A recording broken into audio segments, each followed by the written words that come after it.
xibaar yu wér te wóor ca tàng-tàng ba abonnez-vous pour ngeen di mën di jot suñuy vidéo. jërë ngeen jëf ci ànd ji ak ñun ci chaîne bi di Buzz 221 HD. mairie de Dakar Barthélémy Dias daan na défier pouvoir ba fa nekk taxaw nag di imposer ki nga xam ni moo di Ngoné Mbengue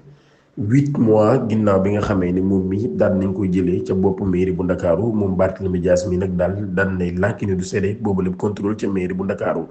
ginnaaw bi nga xamee ne ab conseil municipal extraordinaire war nañoo élire ki nga xam ni moom moo koy daal di wuutu loolu war a am tey ci altine bi ñaar fukki fan ak juróom ci weeru août atum 2025 Dias nag daal daan nay saisir li nga xam ni moo di cour suprême ngir nag daal di bloquer réunion boobee waaye moom mi ngi dénoncé li mu jàpp ni ab manœuvre politique la boo xam nag daal dañ koo def ci ak yàkkamti ngir écarter ki nga xam ni moo di maire bu légitime boobee di maire bu Dakar lu jiitu nag daal ab décision judiciaire daal di ci àddu maanaam kon lu jiitu daal yoon di jël ndogal ci boobu leen mbir ginnaaw nag loolu plateforme bi nga xam ni moo taxaw Sénégal Khalifa Ababacar Sall daal ko jiite moom nag daal nay tànn Ngoné Mbengue comme candidat bu officiel ngir nag mu daal di mën a jiite ki nga xam li nga xam ni moo di mairie bu Ndakaaru loolu nag daal ab mobilisation des conseillers dañ nañ koy amal ngir nag daal di indi ab vision démocratique loo xam nag dafay nekk entre tactique judiciaire et manœuvre politique Dakar kon mën nañu wax ne jamono ji kon daal nay plongé nag ci ab crise municipale boo xam ne bu doy waar la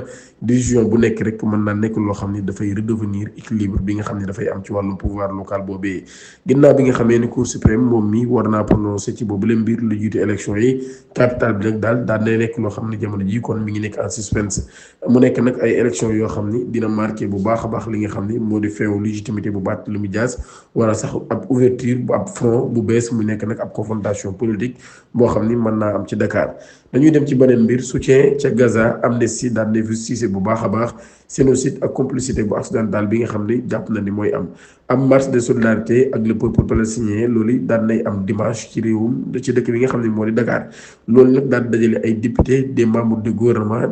des acteurs de la société civile ak ay citoyens yu bëree bëri ñoom ñi ñëpp nag ñu daal di affiché jàppale bi nga xam ni dañ koy jàppale cause palestinien bay booy waaye tamit nag daal di fàttali position bi nga xam ni Sénégal daan na koy am ci conflit bu mel noonu ci kanamu taskatu xibaar yi moom Seydi Gassama nekk directeur exécutif Amnesty International Sénégal daan nay dénoncé bu baax a baax li mu jàpp nag ab génocide la Israël di ko amal depuis octobre 2023 moom mi nag daal muy naqarlu bu baax a baax noppi gi nga xam ni communauté internationale dañ koo noppi waaye nag rôle bi nga xam ni États-Unis daf ko ci am ak conseil de sécurité boobu yi nga xam ne daan nañ koy am waaye nag ba tey daal moom mi ngi fàttali ay sanctions yoo xam nag daal dañ ko war a def mu nekk lu jokk ci arrêt de transfert d'armes à la reconnaissance d'un État palestinien fiable estimant que l'humanité est en jeu en Palestine. Alerte sanitaire premier cas d'Mpox confirmé au Sénégal lu jëm ci wàllum wér-gi-yaram Sénégal daan day arrêté kaawam bu njëkk ci ab feebar bu ñuy wax Mpox ñu ko doon woowee variole du singe loolu nag daal daan nekk loo xam daan di indi jaaxle ak tiitaange ci autorités yi loolu yi kon population bu Sénégal ak ñi nga xam ne ñoo nekk ci biir réew bi yëpp daal ñi ngi leen di xamal kon dañu bàyyi xel bu baax a baax premier cas bi ci am nag ab étranger la boo xam ne dafa dugg ci réew mi ñaar fukki fan ak juróom-ñeent ci weeru août moom mi ñu ngi ko yóbbu ci hôpital Fann bu Dakar fi lañ ko daal di isolé waaye nag daal moom mi ñuy wax ni wér-gi-yaramam mi ngi commencé kon di stable bu baax a baax waaye nag daan nañ jël ay mesures yu am solo lool ngir nag daal di xeex boobu doomu leen jàngoora waaye nag loolu yi kon daan nañuy déclenché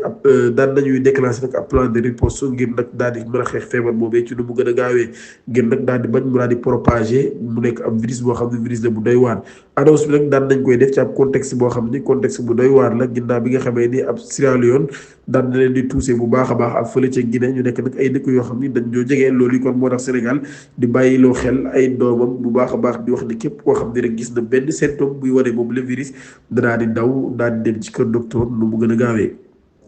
Le croissant lunaire aperçu Mawlid fixé au 4 septembre gis nañu weer wi kon gàmmu gi day doon ñeenti fan ci weeru sattumbar Konakos daan nay confirmé dimanche ñaar fukki fan ak ñeent ci weeru août atum 2025 que ni daan nañu gis weer wi ci ay localité yu bëree bëri ci Sénégal loolu kon mu daal di am lundi ñaar fukki fan ak juróom mooy doon benn fanu gàmmu kon nag ñu daal di xam ni kon premier jour des mois de lunaire kon lundi lay doon muy rabiul awal nekk nag weer wi nga xam ne ci la ñuy féete gàmmu gi gàmmu kon ñu war koo amal le 4 septembre 2025 ginnaaw ab waxtaan boo xam daan nañ koy am ak ñi nga xam ne ñoo di këru kilifa diine yépp ci 14 régions yu Sénégal ak 46 départements yi ngir nag daal di yombal ab participation des fidèles au bourg de Tivaouane 2025. société bu Dakar Dem Dikk daan nañ taxawal nag daal daan nañ taxawal ay départ yoo xam ne aller retour lay doon ca Liberté 5 Guédiawaye loolu nag kon ñu koy amal ca terrain basket ba ak fax nga xam ne moo di grande mosquée bu Tivaouane. trajet yi nag mu nekk ay trajet yu confortable sécurisé yoon koy proposé ci ay tarif yu 6 000 francs loolu yi nag daal di marqué début wu yooyu lay activité. Matar Sall daan nay succédé Birahim Seck ca bopp Forum Civil mu nekk nag ab juriste engagé pour liberté d'expression. le juriste Matar Sall moom mi moo wuutu ki nekkoon coordonnateur bu Forum Civil Birahim Seck mu nekk nag ab organisation majeure de la société civile sénégalaise. assemblée générale bi ñu doon amal mu nekk ab assemblée générale élective tenue à Saly membre yu Forum Civil yi nag daal di koy taxawal depuis 2004 ki nga xam ne moo nekkoon adjoint Birahim Seck daal na koy remplacer. kon jamono ji mën nañu wax ni moom moo nekk ca bopp boobu la institution ñu xam ko ci engagement bi mu am ci lu jëm ci wàllum liberté d'expression ci wàllum expertise médiatique bi nga xam ne am na ko. Matar Sall daan nañ contribuer bu baax a baax ci l'élaboration du code de la presse et du cadre juridique sur l'attribution des fréquences aux radios communautaires. waaye nag moom mi kon nekk la nit koo xam ni ku dal la waaye nit la tamit koo xam ni ku am solo la lool am taxawaay bu am solo ko moom Matar Sall mi daan nekk koo xam ni jamono ji moom moo wutu kon ki nga xam ni moo di Birahim Seck bu société civile. ñu dugg ci wàllum sport Afrobasket 2025 Angola daan nay dominer le Mali. Sénégal kon ginnaaw bi mu amee médaille bronze bi Angola daan nay dóor Mali ca final ba mu nekk Afrobasket ngir góor ñi ci atum 2025 Mali daan di dóor Angola 70-43 daal di décroché kon li nga xam ni moo di 12e titre continental le premier depuis 2013 kon nag ñu xam ni Angola kon daan nay gagné Mali ginnaaw bi nga xamee ni Mali daan nay éliminé Sénégal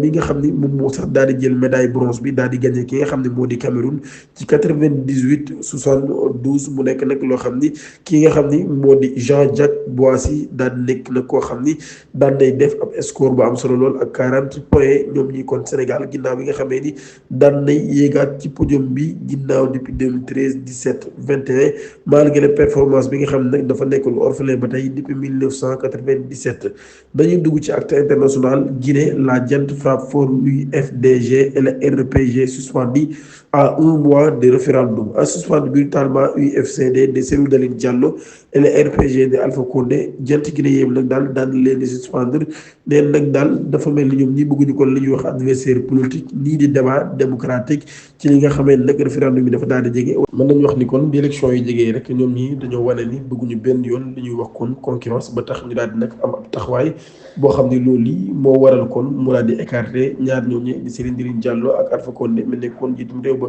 Gabon Oligui Nguema daan na désavouer son propre ministre face aux accusations d'opacité électorale ginnaaw bi nga xamee ni législative yi weer rek moo ci des le 27 septembre la war a doon contestation affiliée au Gabon après disqualification yu candidat yu bëree bëri loolu yi nag ñuy dénoncer ab mascarade orchestrée par le ministre de l'Intérieur fait inédit. Le président Brice Clotaire Oligui Nguema daan nay nag jël li nga xam moo doléances yooyu au sérieux daal di condamner pratique yi nga xam ni jàpp na ni jaarul yoon benn yoon waaye nag daal di joxañ baaraamu tuuma li nga xam ne nag moo di appareil électoral am moom ci jëmmi boppam waaye nag daal ci possible boobee ab interrogation daan na ci am ndax daal ab gage de transparence la ou ab simple coup politique pour calmer la colère et préserver l'image d'un processus déjà fragile. Acte Sport Edouard Mendy daan nay gagné super coupe ba ci Arabie Saoudite ak Al Ahli gardien sénégalais bii di Edouard Mendy daan nay décroché premier trophée ci saison bi daal di koy gagné nag muy ab super coupe d'Arabie Saoudite avec Al Ahli daal di gagné nag Al Nassr loolu yi mu daal di nekkoon 5-3 ci la match ba jeexee. ginnaaw bi nga xamee ni Sadio Mané moom mi bokkul woon sax ci li nga xam ni moo di boobu lépp rencontre tax na kon mënul woon défendre benn yoon boobu lépp équipe am ki nga xam ne nag moo di Mendy daal di débuté ab saison am nag daal ma ngi gagné kon li nga xam ni moo di super coupe ba. Crystal Palace daan na freiné encore li nga xam ni freine encore malgré un but d'Ismaïla Sarr Crystal Palace kon daan nañ koy gagné malgré but boo xam ne Ismaïla Sarr daan na koy dugal loolu yi nekk ñaareelu bit ci li nga ñaareelu journée ci li nga xam ni moo di Premier League boobee moo doon am Nottingham Forest match ba daan nay jeexee kon ci 1-1 Iliman Ndiaye daan nay dugal ci Everton daal di inauguré kon nouveau stade pour une victoire kon ginnaaw ba nga xamee ni daan nay am ndam ci boobu lem matcham moo ko doon amal match ba nag daan nay jeexee ci ñaari bit ci dara ñaari bit ci dara maanaam kon daan nay jeexee 2-0 match ba nag ñu ko doon amal contre ñi nga xam ne ñoo di Brighton ñoom Everton bi daal di gagné 2-0 mu nekkoon nag am match boo xam ni match la bu amoon solo lool di leen jaajëfal bu baax a baax ci ànd ak ñoom di leen jox daje ba léegi incha allah jërë ngeen jëf